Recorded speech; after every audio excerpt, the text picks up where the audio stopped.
Hi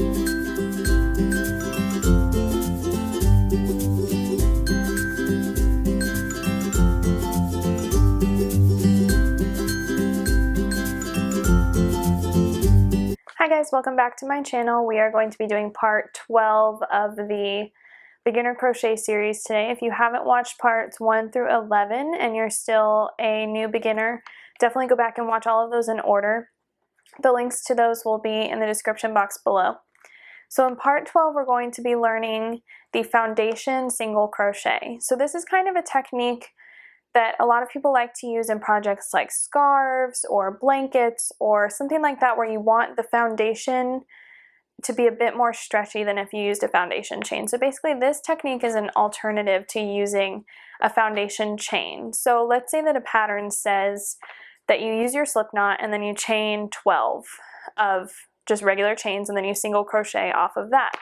So instead of doing the chain 12 and then those 12 single crochets back along your chain, you can use a foundation single crochet instead. And the benefit to this is it makes your foundation a bit more stretchy, especially if you're using this technique for a garment like a scarf.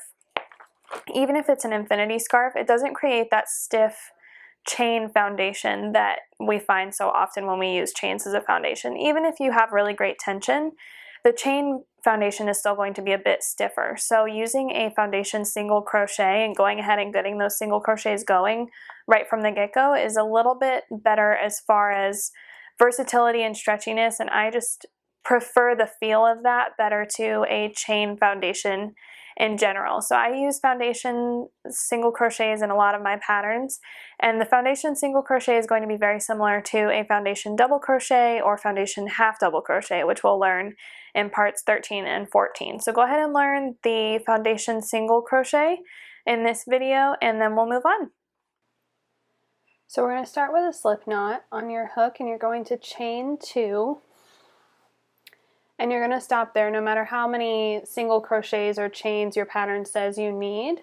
We're just going to chain 2, and then you're going to insert your hook in that first chain after the slip knot, yarn over and only pull through 1 loop, so that's a chain, and then yarn over and finish your single crochet pulling through both of those loops. So let's do that again. Insert your hook in that chain that you just made from your first stitch, pull up a loop, yarn over and just pull through 1, so that's a chain, and pull through both loops.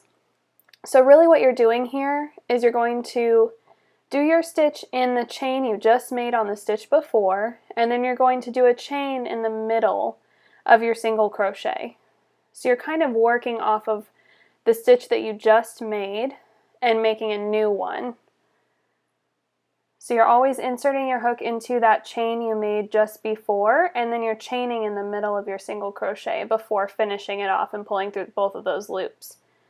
So I'm just doing a few here, and then you chain 1 whenever you're done and you've done the number of stitches that you need for your pattern, and then you flip it up. And if we look along the bottom, those are all of the chains that we made in the middle of those single crochets, mimicking our chain foundation, and then these are the tops of those single crochet stitches. So essentially what we've done is a foundation chain and our first row of single crochets. So if you're looking at a pattern that says chain 10 and then single crochet 10, you've already done that, both the chain and the first row of single crochets. So I'm just doing 1 more row of single crochets. So this is what would be your second row of single crochets if you're looking at a pattern. And that's kind of it. It looks great and it's very easy to do. So now you're ready for part 13. Thanks for watching.